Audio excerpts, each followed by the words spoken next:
nós fomos apreendidos por eles, fomos colocados junto com os cadáveres dentro de um quarto na fazenda e passamos 3 dias dentro desse quarto. Recolheram nossas armas e só fomos liberados. Estamos aqui recebendo a presença ilustre do delegado Éder Mauro. Muito obrigado por o senhor ter aceito o nosso convite. Estamos extremamente honrados recebendo o senhor aqui hoje. Obrigado, Alexandre. Para nós também é uma honra muito grande estar recebendo juventude como vocês aqui no gabinete. Obrigado, deputado. A primeira pergunta é do seu início de carreira, né? Por que do senhor ter escolhido a profissão de ser policial, delegado da Polícia Civil?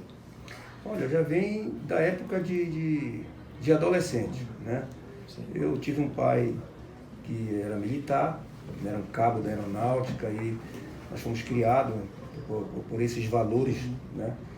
E entrei na faculdade muito cedo, entrei com 17 anos de idade para a faculdade de Direito e logo que passou o primeiro ano, a gente começa a receber as disciplinas mais específicas, que foi direito penal, direito processual penal, e aí houve a paixão direta, primeira vista. Primeira vista. Então, quando eu me apaixonei pelo direito penal, aí já veio... Naturalmente. Já veio o pensamento em querer ser. Então, todo mundo, quando entra para a faculdade de Direito, aí quer fazer um curso um concurso para ser policial, para ser um delegado, para ser um juiz, para ser um promotor, o leque é muito grande, né? Mas a minha paixão era investigar, era o romantismo policial. Sim. Eu adorava, nas provas que nós fazíamos, e nós tínhamos um professor muito bom, que era o Clautal, ele passava umas provas assim, cheias de pegadinha, ele contava nas questões uma situação para a gente destrinchar ela todinha, fazendo as tipificações dos crimes, como aconteceu, para poder... Então era muito interessante. Sim. Então a paixão veio daí. E no mesmo ano em que eu saí da faculdade, nesse mesmo ano eu entrei para ser delegado de polícia, eu passei logo no concurso, né? E com 22 para 23 anos de idade, eu já fui ser delegado de polícia e passei na polícia e estou na polícia. A paixão é tão grande que só de polícia eu tenho 30 anos, com mais esses 5 agora como deputado, mais 30 anos foram na polícia, e com uma característica diferenciada, porque eu nunca gostei de ser do gabinete. Eu investigava, eu grampava e eu gostava da rua. Sim. Então eu nunca fui um policial que vivia correndo atrás, que muitos têm esse negócio de vai para um gabinete, às vezes só quer correr atrás de estar subindo e eu não. Só para ter uma ideia, eu passei quase 15 anos só numa categoria porque eu só vivia na rua. Então eu gostava de investigar um crime para a rua e correr atrás. Então vivi 30 anos nisso. E hoje, né, eu poderia estar aposentado, se eu quisesse. Quando eu fui eleito a primeira vez, eu poderia ter me aposentado e estar ganhando como aposentado da polícia e como deputado federal. Mas não tenho essa coragem porque, na minha visão e pela paixão que eu tenho, na hora que a população, o povo paraense achar que eu não deva mais retornar para estar fazendo o que eu faço, né, eu volto, mesmo com meus 58 anos de idade, para a rua, para fazer polícia e defender a população. Claro. Na época do seu delegado, antes de assumir como deputado federal, teve algum acontecimento que marcou a sua história enquanto delegado? Muitos. Como polícia? Muitos. Poderia contar uma aqui a mais? Muitos. Bem, polícia, eu sempre falo, quando eu defendo aqui, mesmo sendo da base do governo, e o próprio presidente defende também a questão dos agentes de segurança pública, é uma profissão muito estressante. Sim. Muito estressante, linda e ingrata, né? Você tem, às vezes, muitos lados negativos que vêm para cima de você, às vezes perseguições dentro da própria instituição, eu digo perseguições no bom sentido, mas no sentido de que você às vezes está como um policial de rua que é de rua e que diz que nunca respondeu um procedimento, ele nunca foi policial de rua. Porque na hora que você invade casa de bandido, na hora que você troca tiro e morre o bandido, você responde procedimento, responde inquérito. Só no ano que eu saí, eu respondi 40 procedimentos na corregedoria e 6 inquéritos na justiça, né? Até hoje, por exemplo, semana retrasada eu fui denunciado por homicídio ainda, de casos lá de trás. Lá de trás. Então, os fatos são enormes. Mas houveram algumas situações, por exemplo, teve uma época que nós fomos dentro de uma fazenda para prender um delinquente que havia matado um pescador, né? E na hora que nós entramos na fazenda, nós fomos emboscados, a equipe que eu estava foi emboscada, morreu um policial nosso, né, que morreu inclusive na minha frente, e morreu um deles.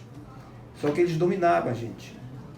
Nós fomos apreendidos por eles, fomos colocados junto com os cadáveres dentro de um quarto, na fazenda, que ficava, as fazendas são tudo, as casas são tudo alteadas, e passamos 3 dias dentro desse quarto.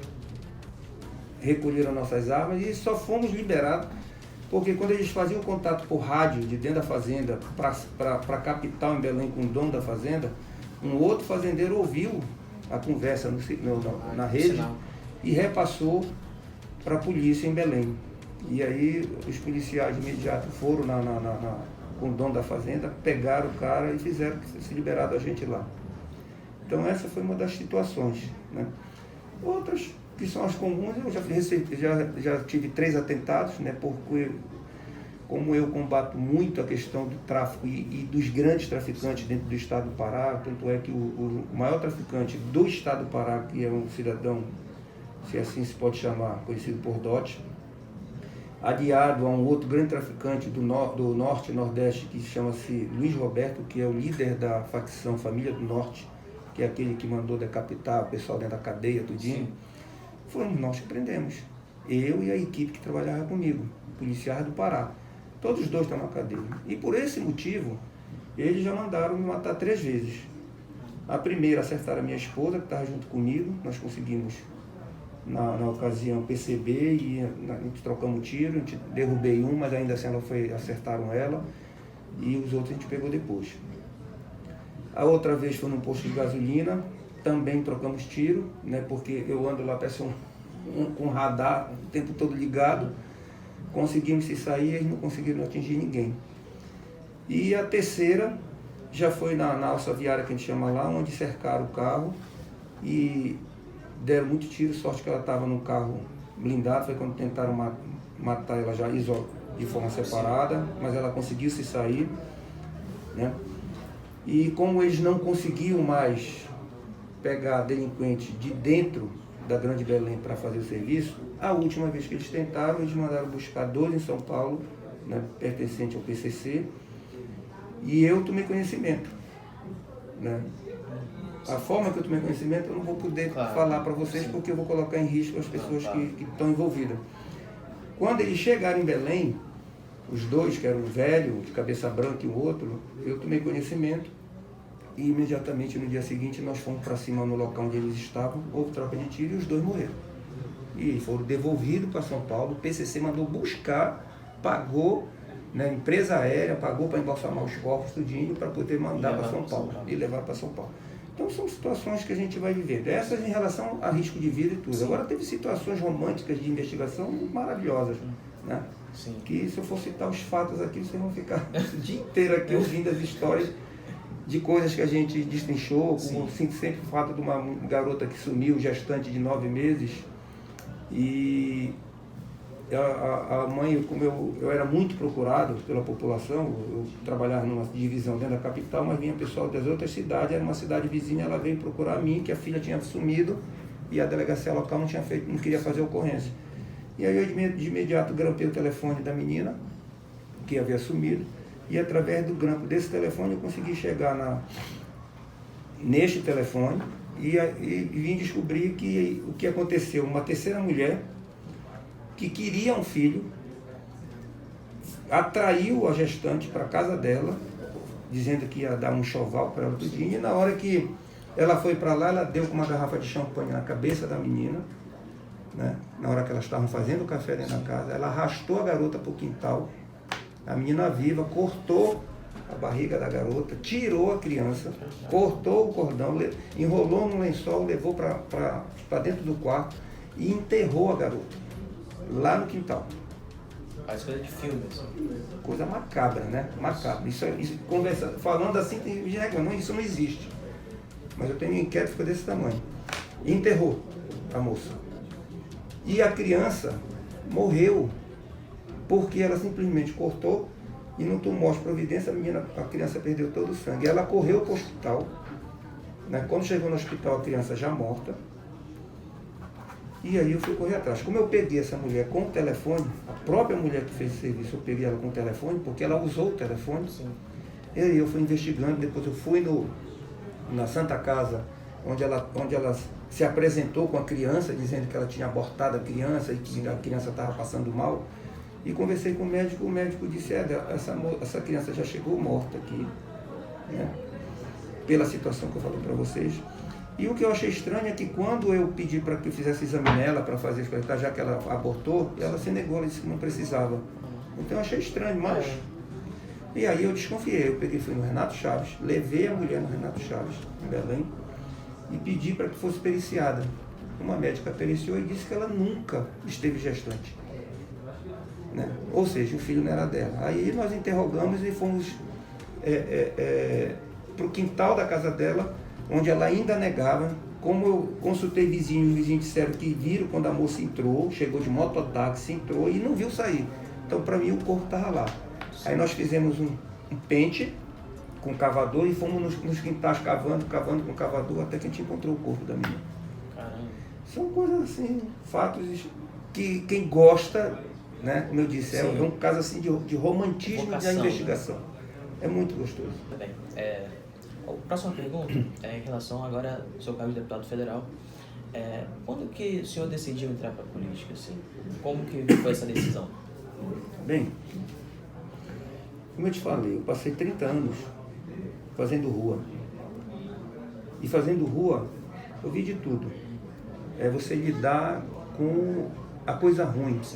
É você ver famílias sendo destruídas porque delinquentes destroem e famílias de delinquentes, né, sendo destruídas principalmente por causa da droga, né? E eu cheguei a um ponto, nos últimos anos, em que eu estava ainda na polícia, eu montei uma palestra. Pra você ter uma ideia, eu montei, antes de montar essa palestra, eu montei fantoches, teatrinhos, né, por fantoche. Eu peguei órgãos reais de corpos humanos, com autorização da Justiça, junto ao Instituto Renato Chaves, órgão, por exemplo, um pulmão de uma pessoa sadia e um pulmão, né, de uma pessoa usuária de droga, fumante, droga lícita e ilícitas. E cérebro e tudo. E nós levávamos isso para as escolas. Nós fazíamos as palestras, né? Montei uma palestra visual, com vídeo, mostrando os tipos de drogas, pessoas drogadas, e levava para as escolas porque eu via que só prender o traficante é enxugar gelo. É enxugar gelo. Eu sempre dizia que a gente estava perdendo essa guerra. E hoje, eu continuo com a mesma opinião. E a esperança, esse governo, né, através do presidente, aí a gente possa enrijecer mais essa situação aí de tornar mais duro. Mas é uma guerra triste para o povo brasileiro. E isso é mundial, né? Então o que é que eu fiz? Eu combatia durante o dia, como eu podia, os traficantes. E na semana eu fazia 2, 3 palestras em escolas, né, igrejas e faculdades sobre drogas. Na esperança e na tentativa de poder contagiar jovens como vocês, de mostrar o mal que faz, a destruição que causa para a pessoa, para a família, né, que a pessoa simplesmente ela chega numa situação que ela não está mais em si. E as cracolândias da vida, e você já deve ter visto noticiários sobre isso, né? Tanto é que eu entrei com um projeto aqui para que a gente, e parece-me que as coisas andam, não é nem pelo meu projeto, mas já estão também tentando isso, fizeram essa leitura, né, que o meu projeto coloca de que o governo federal, em todas as capitais, bancaria fisicamente um centro de recuperação de dependentes químicos. E os estados e municípios arcariam com a manutenção desse centro, para que de forma gratuita todas as pessoas que quisessem se cuidar, se curar, né, ter a esperança de sair dessa desgraça, iria voluntariamente. E o próprio projeto também especificaria a internação compulsória. Situações em que, e vocês já devem também ter conhecimento disso, talvez até que Deus o livre, com um amigo ou com alguém, situações em que o dependente, ele se torna um risco dentro da casa. Tá no fundo do poço. Tá, ele agride o pai, mata a mãe e quebra tudo, Sim. Porque ele começa a roubar tudo dentro da casa para trocar por droga. Então tem situações, como muito eu recebi, né, de pais pedindo socorro, em que a polícia de imediato pegava a pessoa, pelo projeto pegaria dependente nessa situação e já internaria dentro de um centro e comunicaria em 24 horas o juiz. Sim. Essa seria a minha proposta no projeto, que eu espero que um dia isso seja aprovado. Então são situações que eu espero que um dia aconteça, porque é uma situação triste. Sim. Vamos falar sobre um outro vídeo, só que agora foi divulgado esse ano, um pouco antes de a gente estar entrevistando agora. Foi um vídeo que a Maria do Rosário, deputada, simula uma agressão. E na hora, o que o senhor imaginou que seja? Qual foi a reação do senhor? Olha, Alexandre, eu tive sorte de alguém estar filmando. Sim. Né? Estava uma discussão muito grande no plenário nesse dia. Né? Eu estava próximo da mesa diretora, porque eu estava conversando com o presidente da casa, que estava na ocasião. Né? E o que é que aconteceu? Ela subiu, né? Ela subiu e foi discutir para lá. E logo atrás, antes de acontecer tudo isso, a gente estava num embate grande de ideias. Sim.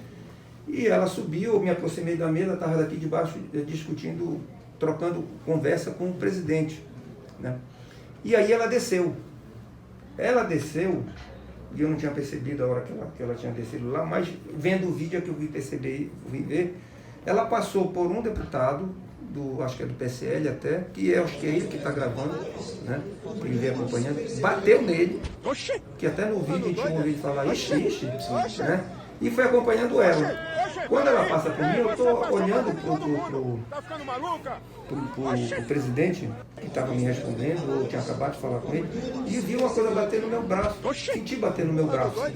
E bateu e ela me puxou, dizendo que eu tinha agredido ela. Você passou batendo em todo mundo. Eu peguei, aí eu soltei os cachorros logo em seguida, que nem aparece no vídeo. Eu disse, você é louca, viu? Então o que é que acontece?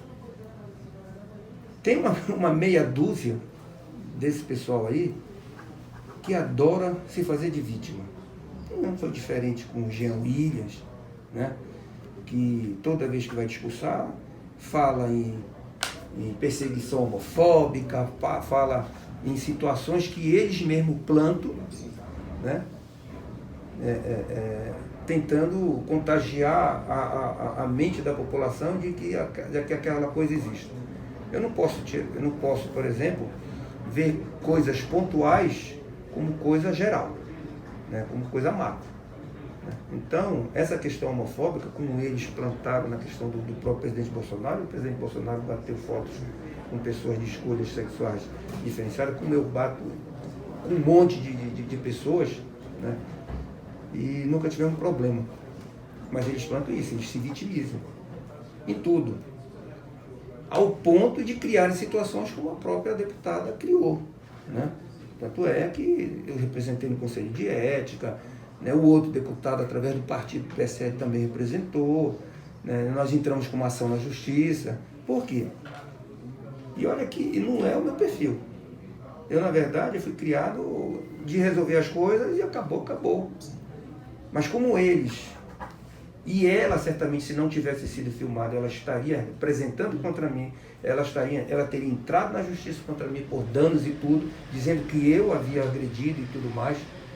Mas como foi filmado, e como ela costuma fazer isso sempre, eu decidi, inclusive consultando nosso partido, a fazer os procedimentos.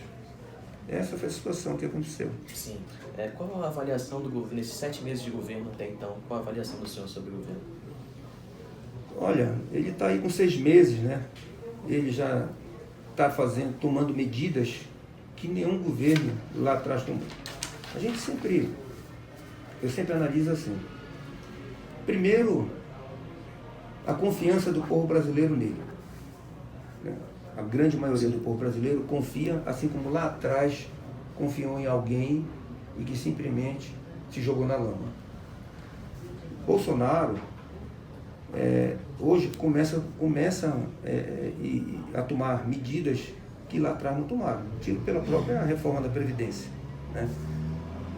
A Previdência, que lá atrás todos sabiam que ia implodir, não tomaram providência nenhuma. E ele está tomando o peito e a coragem de fazer. Né?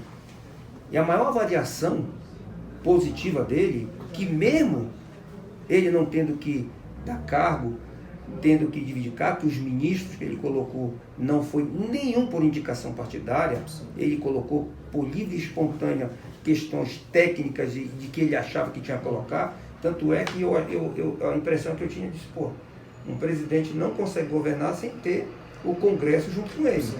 Eu digo, como é que vai ser? Porque o Congresso, historicamente, sempre tem a afinação de base com o presidente, onde ele tenha que ter sintonia desses partidos estarem participando dentro do governo. E eu disse, ele não vai ter maioria aqui. E o que a gente viu ontem?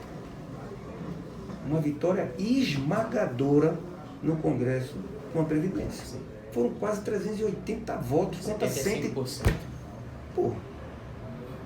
Então coloca, onde eu imaginava que ele não teria, já pensou que é 75% dos deputados que não tem participação dentro do governo dele, fisicamente com nada, conseguirem 75%, é o que ele tem hoje, provavelmente com a representação de deputado, com a representação do povo brasileiro. Sem ter que estar lá no toma lá, negociando nada. Agora, ele está fazendo o trabalho de tentar limpar, com certeza, as sujeiras que deixaram, para começar a surtir os efeitos positivos que tem que surtir em tudo. Ele estancou a sacanagem que ocorria dentro da Petrobras, dentro de BNDES.